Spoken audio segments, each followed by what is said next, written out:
যারা শহীদ হয়েছেন সারা দেশে, স্বৈরাচারকে বিদায় করার জন্য যারা নিজের জীবন উৎসর্গ করেছেন, এরকম প্রতিটি মানুষের নামে বিভিন্ন এলাকায় রাষ্ট্রের যে প্রতিষ্ঠানগুলো তৈরি হবে, এই মানুষগুলো যাতে হারিয়ে না যায়, তাদের নাম যাতে হারিয়ে না যায়, সেজন্য রাষ্ট্রীয় যে সকল প্রতিষ্ঠান বিভিন্ন এলাকায়, সেটি থানা পর্যায়ে হোক, জেলা পর্যায়ে হোক, বিভাগ পর্যায়ে হোক, ঢাকা শহরে হোক, বিভিন্ন স্থানে এই শহীদদের নামে সেই প্রতিষ্ঠানগুলো নামকরণ করার একটি প্রস্তাবনা আমাদের রয়েছে, ইচ্ছা আমাদের রয়েছে। বিএনপি ইনশাল্লাহ আগামীতে সরকার গঠনে সক্ষম হলে জনগণের সমর্থনে সরকারের পক্ষ থেকে আলাদাভাবে আমাদের একটি উদ্দেশ্য বা লক্ষ্য থাকবে, সমগ্র বাংলাদেশে সে যে পরিবারই সদস্য হোক, সচ্ছল হোক অসচ্ছল হোক, রাষ্ট্রের পক্ষ থেকে আমরা চেষ্টা করব যে সকল পরিবারে এরকম মানুষ আছে তাদের প্রতি সাহায্যের হাত বাড়িয়ে দেওয়া। বাংলাদেশ জাতীয়তাবাদী দল বিএনপি এক যুগেরও বেশি সময় ধরে বাংলাদেশের জনগণের যে দাবি, বাংলাদেশের জনগণের যে অধিকার ছিনতাই হয়ে গিয়েছিল স্বৈরাচারের দ্বারা, সেই দাবি প্রতিষ্ঠিত করার জন্য, জনগণের সেই অধিকারকে ফিরিয়ে আনার জন্য বাংলাদেশ জাতীয়তাবাদী দলের মূল দল সহ বিভিন্ন অঙ্গ সহযোগী সংগঠনের বহু নেতাকর্মী আত্মাহুতি দিয়েছেন, বহু নেতাকর্মী বিভিন্নভাবে নির্যাতিত অত্যাচারিত হয়েছেন। এর মধ্যে রিসেন্টলি ছাত্র জনতার অভ্যুত্থানের মাধ্যমে জুলাই আগস্ট মাসেও বহু মানুষ আত্মাহুতি দিয়েছেন, হতাহত হয়েছেন বিভিন্নভাবে। ভবিষ্যতে ইনশাল্লাহ জনগণের সমর্থন নিয়ে বিএনপি সরকার গঠনে সক্ষম হলে যারা শহীদ হয়েছেন সারা দেশে, স্বৈরাচারকে বিদায় করার জন্য যারা নিজের জীবন উৎসর্গ করেছেন, এরকম প্রতিটি মানুষের নামে বিভিন্ন এলাকায় রাষ্ট্রের যে প্রতিষ্ঠানগুলো তৈরি হবে,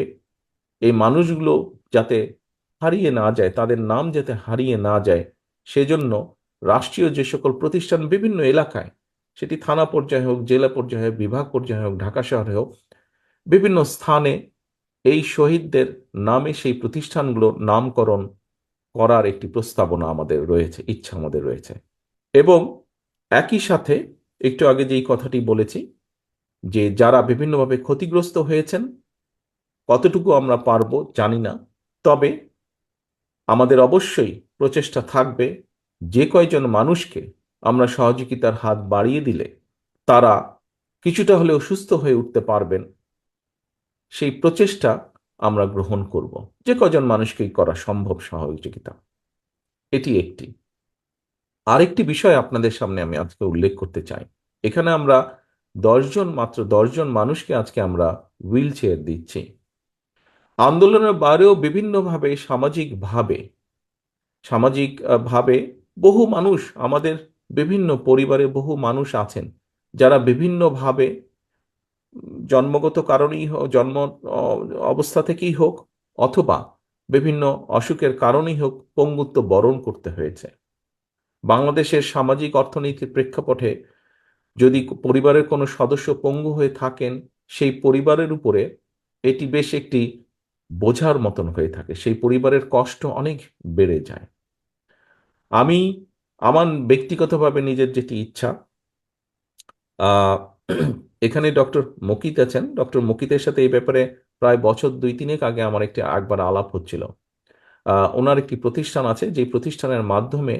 উনি চেষ্টা করেন যে এই ধরনের মানুষগুলোকে সহযোগিতা করার জন্য, যাতে করে তারা নিজেরা ইন্ডিপেন্ডেন্ট হতে পারে, নিজেরা চলাফেরা করতে পারে, যতটুকু সম্ভব আরেকজনের সহযোগিতা ছাড়া।